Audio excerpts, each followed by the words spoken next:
Film 92 میں welcome. میں ہوں خالد تبسم. دوستو، جیسا کہ آپ جانتے ہیں اس چینل میں ہم آپ کے لیے فلمی دنیا اور اس سے وابستہ لیجنڈ فنکاروں کے فن اور شخصیات کے بارے میں دلچسپ اور معلومات افزا ولاگ پیش کرتے ہیں. براہ کرم چینل سبسکرائب کرنے کے ساتھ ساتھ ہماری ویڈیوز لائک کریں اور انہیں دوستوں کے ساتھ ضرور شیئر کریں.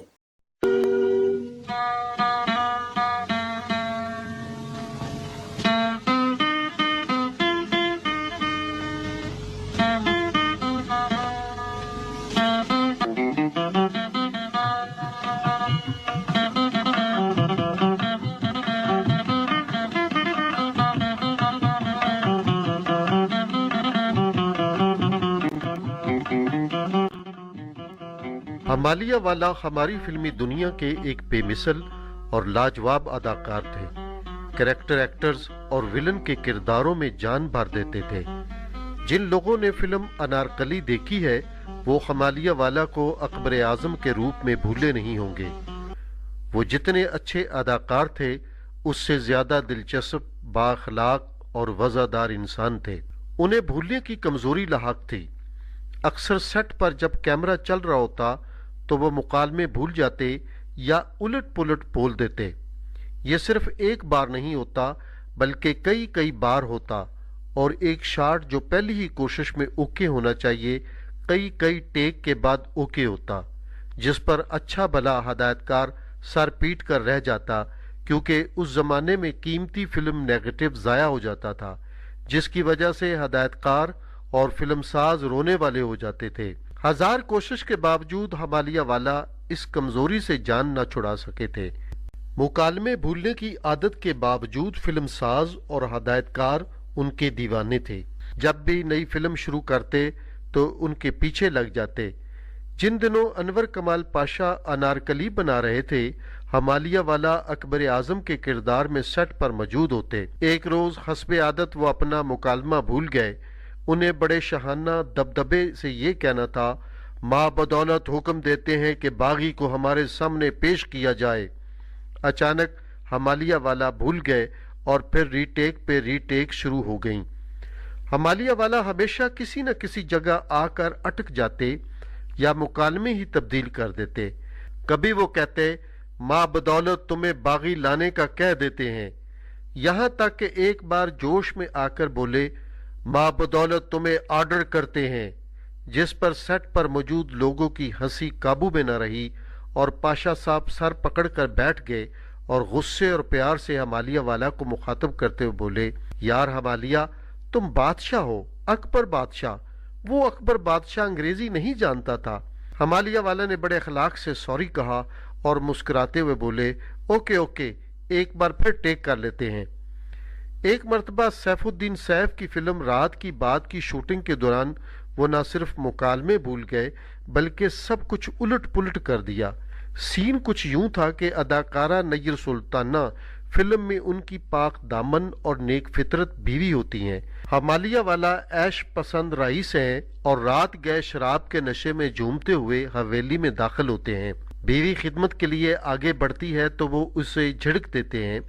اس کے بعد میاں بیوی کے مابین مکالمہ بازی شروع ہو جاتی ہے. مگر ہمالیہ صاحب نے اپنی بیگم کے مکالموں کے کیو بھی یاد کر لیے. کیو وہ لفظ یا فقرہ ہوتا ہے جو مکالمے کے آخر میں بولا جاتا ہے.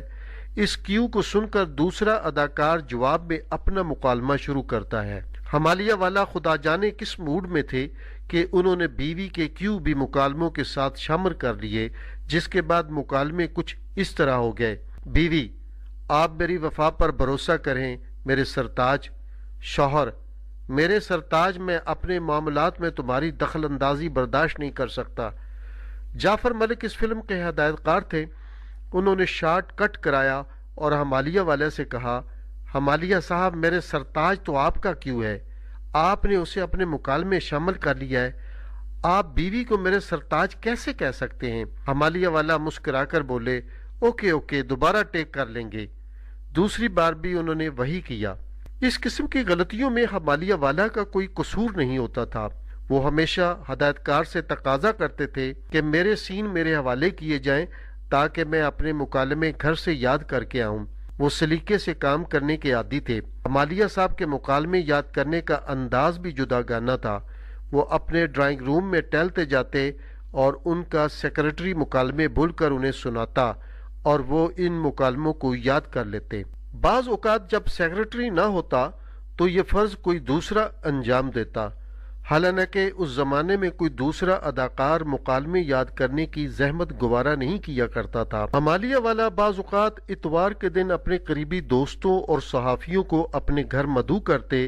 ان کا گھر دور تھا اور ان کے دوستوں کے پاس سواری نہ ہوتی تھی، چنانچہ ان کا ڈرائیور یا وہ خود اپنی کار میں سب کو بھر کر گھر لاتے۔ مزیدار کھانوں سے تواضع کی جاتی، چائے کافی کے دور چلتے، لطیفے بازی ہوتی، ادھر ادھر کی خبریں اور گپ شپ چلتی۔ جب محفل برخاست ہوتی تو سب کو اسی طرح واپس چھوڑا جاتا۔ ہمالیہ والا کا اصل نام محمد افضل خان تھا۔ وہ 1919 میں بھارتی ریاست اتر پردیش کے شہر ڈیرہ دون میں پیدا ہوئے۔ ان کا نام ہمالیہ والا فلم ساز سید شوکت حسین رضوی نے رکھا۔ ہمالیہ والا نے معروف گلوکارہ امیر بائی کرناٹکی سے شادی کی، بعد ازاں بیگم پروین سے دوسری شادی کی۔ انہوں نے 1 جنوری 1984 کو لاہور میں وفات پائی۔ ہمالیہ والا بڑے رئیسانہ انداز میں رہنے کے عادی تھے، مگر پاکستان آنے کے بعد ابتدائی دن بڑی آزمائش میں گزارے۔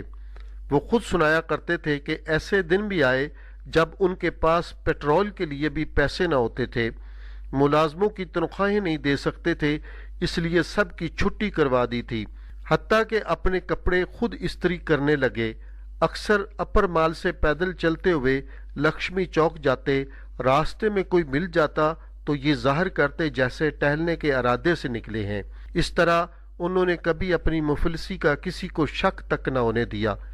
مفلسی کے دن گزرے تو اچھا وقت آیا، مگر ہمالیہ والا کے مزاج میں ذرا برابر فرق نہ آیا۔ ہمالیہ والا نے 1942 میں فلم کسی کی بیوی سے اپنے فلمی کیریئر کا آغاز کیا۔ ان کی دوسری فلم ماتا بھی اسی سال ریلیز ہوئی۔ اس کے بعد 1943 میں شرم اور وشواس، 1944 میں قسمت والا، 1945 میں سید شوکت حسین رضوی کی زینت، ہمایوں اور دھرم، اور 1947 میں اعلان، شاہ جہان اور جگ بیتی نمائش پذیر ہوئیں۔ تقسیم ہند کے بعد وہ پاکستان چلے آئے۔ پاکستان میں ان کی پہلی فلم شاہدہ تھی، جس نے دہلی اور لکھنؤ میں سلور جوبلی منائی۔ انہوں نے پاکستان کی پہلی سلور جوبلی فلم 2 آنسو میں مرکزی کردار ادا کیا۔ ہمالیہ والا نے 1950 کی دہائی میں زیادہ تر ولن کے کردار ادا کیے، تاہم 1958 میں ریلیز ہونے والی تاریخی موضوع پر مبنی فلم انارکلی میں اکبر اعظم کا کردار ادا کیا اور اسے خوب نبھایا۔ 2 آنسو کے بعد 1950 میں ان کی فلم کندن ریلیز ہوئی۔ 1953 میں صرف ایک فلم غلام نمائش پذیر ہوئی۔ 1954 میں ان کی 3 فلمیں گمنام، رات کی بات اور روحی آئیں۔ 1955 میں شرارے اور طوفان، 1956 میں وحشی، 1957 میں 7 لاکھ، 1958 میں انارکلی اور ستاروں کی دنیا، 1959 میں نغمہ دل اور گمراہ، 1960 میں دل نادان، ڈاکو کی لڑکی اور نیلوفر، 1961 میں غازی بن عباس اور گلفام، 1962 میں شہید، عذرا، حسن و عشق اور ایک منزل 2 راہیں، اور 1963 میں یہودی کی لڑکی سینما گھروں کی زینت بنی۔ اس کے بعد ہمالیہ والا نے فلمی دنیا سے کنارہ کشی اختیار کر لی اور پراپرٹی کے کاروبار سے وابستہ ہو گئے، جس میں انہوں نے کئی کامیابیاں سمیٹیں۔